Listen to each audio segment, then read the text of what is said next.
Havereno. Maro. Atabaro. Voalohany ao anatin'izany ny fananatany. Ny faharoa anatin'izany dia ny asa mifototra amin'ny harena anaratsika eto Madagasikara. Raha izao ny filoha ao anatin'ny 3 volana efa-bolana voalohany ny ataoko voalohany dia ny mpiasa ny fiompiana sy ny fambolena rehetra ministera midina dia antsaha mampianatra ny teknika fambolena sy fiompiana. Faharoa, fampiofanana ao anatin'ny 3 efa-bolana le atao formation professionnelle ho an'ny tanora rehetra ahafahany manatsara ny fahaizany, ahafahany mahita asa avy hatrany, mampiodina ny fahalalany ho vola. Dia ao apetrako ny atao hoe teti-bola majika na microcrédit omena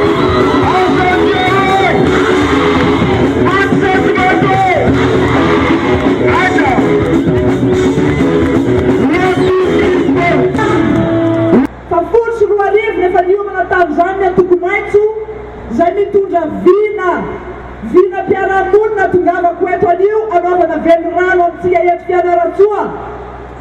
Ny vely rano ataoko aminao tsirairay avy io dia tontolo ivelomana mampiadana.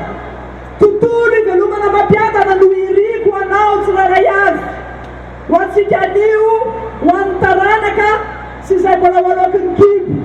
Dia hoy aho amintsika hoe raha izao no filoha hapetrako ny fepetra ahafahany mpitandro filaminana, ny tena mpitandro filaminana izay nampidirina garazy amin'izao mba ahafahany miasa fa ho apetrakitsika koa ny dina ny fifadaminany samy vahoaka amin'ny rahatany izay hita fa lavitra andrina tsy ny rarahina tao anatin'izay fotoana rehetra izay.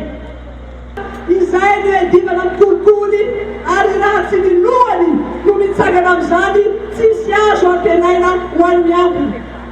Eketsika zasa teketsika eny ary ka zao no hafatra amin'ny zoma 15 ny volana oktobra ny safidy mendrika ho an'ny Fianaratsoa, ny safidy mendrika ho an'ny Malagasy dia Saraha George laharana fahenina ambin'ny folo misaotra tomboky laya makasitraka tomboky vavy.